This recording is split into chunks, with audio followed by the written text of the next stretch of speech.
म्हणजेच काय, याला काय म्हणतात, प्रत्यक्ष आणि अप्रत्यक्ष कथन. डायरेक्ट इनडायरेक्ट स्पीचलाच नेरेशन असं सुद्धा म्हटलं जाते.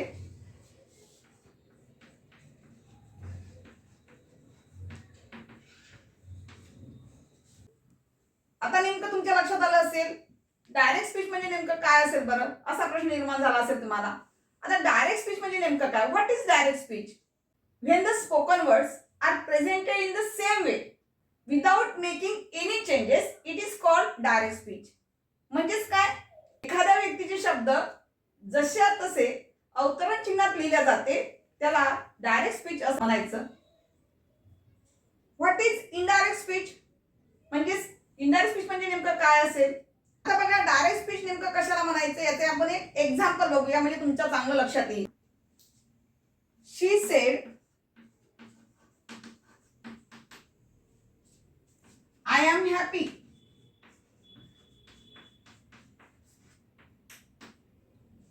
तर या ठिकाणी बघा डायरेक्ट स्पीचचं सेंटेन्स जर आलं असेल तर कसं असते, शी सेड आय एम हॅपी.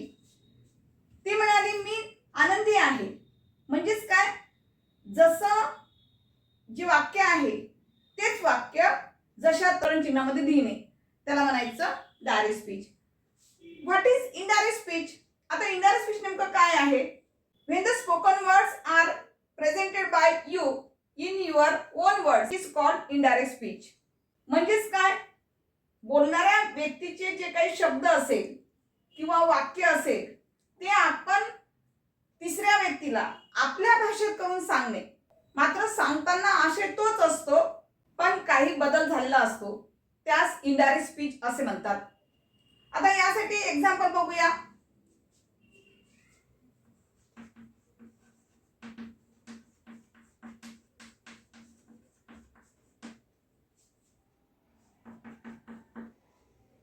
बघा आता याच वाक्याला हे जे दिलेलं वाक्य आहे हे वाक्य कसं आहे, डायरेक्ट स्पीचचं वाक्य दिलेलं होतं हे. ठीक आहे, यालाच आपल्याला इनडायरेक्ट करून बोलायचं असेल तर कसं होणार बघा. She said that she was happy. She said that she was happy. म्हणजेच काय, म्हणजे ती म्हणाली की ती आनंदी होती. म्हणजेच जे काही शब्द आहे जे काही वाक्य आहे ते आपल्या भाषेत रूपांतर करून ते एक्सप्रेस करणे त्याला आपण इनडायरेक्ट स्पीच असं म्हणायचं. आपल्या भाषेत म्हणजे त्याच्यामध्ये तोच तोपणा न राहून आपल्या भाषेत व्यक्त करत असतो तर तेव्हा त्या ठिकाणी इनडायरेक्ट स्पीच म्हटलं जाते. ठीक आहे, तर यासाठी आपण काय करायचं, सगळ्यात पहिले कोणता बदल कसा होतो यासाठी काय आपण चार्ट बघूया का जेणेकरून तुम्हाला लवकर समजण्यात येईल. ठीक आहे,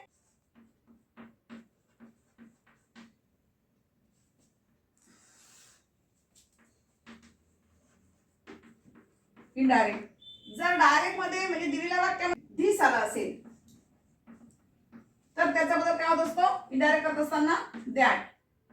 दीज आला असेल तर त्याचा बदल दोज.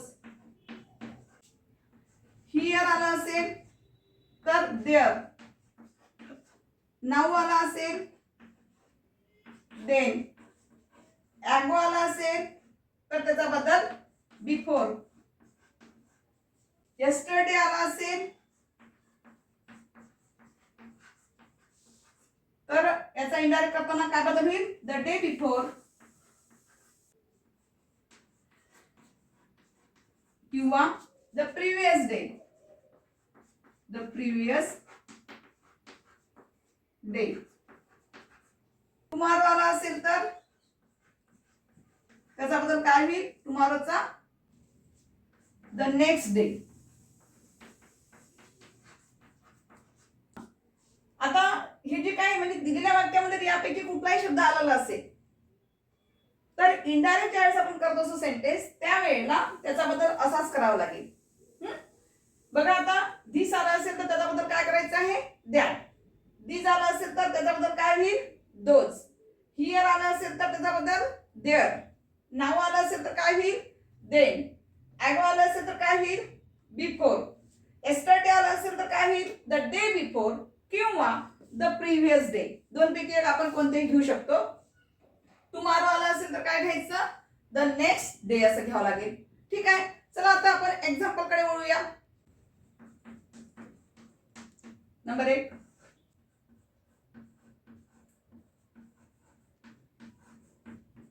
she does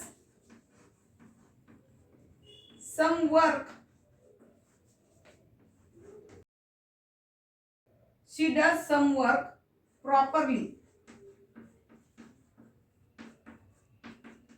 बघा आता दिलेलं वाक्य काय आहे समजून घ्या पहिले.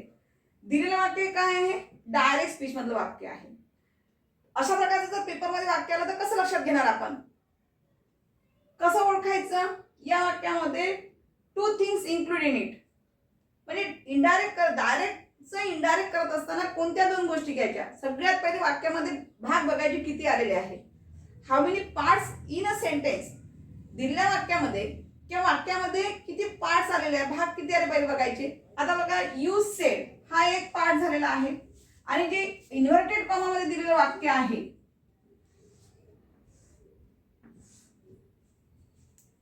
अशा प्रकारचे दोन भाग या ठिकाणी दिसतात. मग नेमकं त्याला काय म्हणायचं बरं. त्या भागामध्ये सेड, सेज, से, टेल्स, टोल्ड हे जे वाक्य आहे कसं आहे, डायरेक्ट स्पीच मधलं आहे. आता या भागाला काय म्हणतात बरं, याला म्हणतात रिपोर्टेड व्हर्ब. हे लक्षात ठेवायचं आहे तुम्हाला. Always remember this things. Reported verb, reported verb. आणि जे इन्व्हर्टेड कॉमा मध्ये दिलेलं आहे त्याला काय म्हणतात, रिपोर्टिंग स्पीच. त्याला म्हणायचं रिपोर्टिंग स्पीच. चला आता बघा हे कसं ओळखायचं की जेणेकरून हे रिपोर्टेड व्हर्ब आहे आणि हे रिपोर्टिंग स्पीच आहे. ज्या वाक्यामध्ये सेड आला असेल, सेज आलं असेल, से व्हर्ब आलं असेल, टेल्स आलं असेल, टोल्ड आलं असेल किंवा डिक्लेअर्ड आलं असेल, इन्फॉर्म आलं असेल, असे काही जे व्हर्ब वापरले असतील वाक्यामध्ये ते सरळ सरळ ते काय असते, रिपोर्टेड व्हर्ब असते. आणि जे इन्व्हर्टेड कॉमामध्ये जे वाक्य जसे जसे दिलेले असतात ते म्हणजे काय असते, रिपोर्टिंग स्पीच. आता आपल्याला याचे इनडायरेक्ट करत असताना ते नेमकं कसं होईल बघूया. या ठिकाणी रिपोर्टेड व्हर्ब काय दिलेला आहे, यू सेड दिलेला आहे. हा जसा जसा खाली घेऊन घ्यायचा यू सेड. सगळ्यात पहिले बघायचं वाक्यामध्ये रिपोर्टेड व्हर्ब हा कोणत्या टेन्स मध्ये आलेला आहे.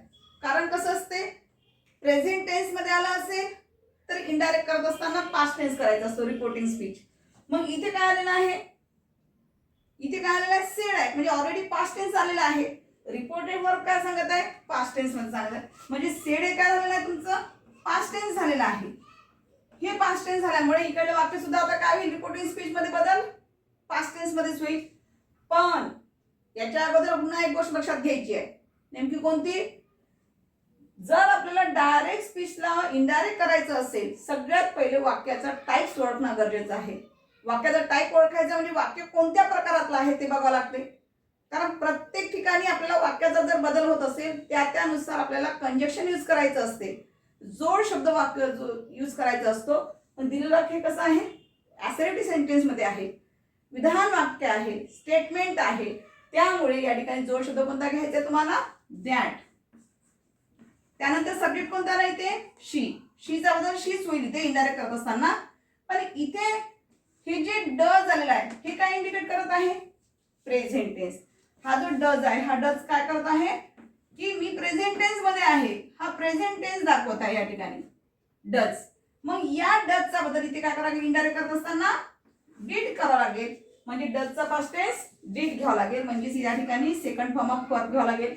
डजचा पास्ट टेन्स काय झालेला आहे, डिड. त्यानंतर सम वर्क, याचा बदल होतो का, नाही. जसं आहे तसंच घ्यायचं, सम वर्क प्रॉपरली.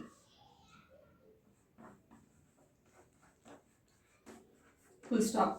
आता याला इन्व्हर्टेड कॉमा द्यायचं नाही कारण इनडायरेक्ट स्पीच मध्ये आपण इन्व्हर्टेड कॉमा काढून टाकत असतो. त्यामुळे फक्त स्टेटमेंट लिहायचं असे तयार करून. म्हणजे कसं येईल उत्तर बघा, you said that she did some work properly. ठीक आहे, आलं लक्षात, ठीक आहे. In the next video we will learn more example of direct and indirect speech. Thank you.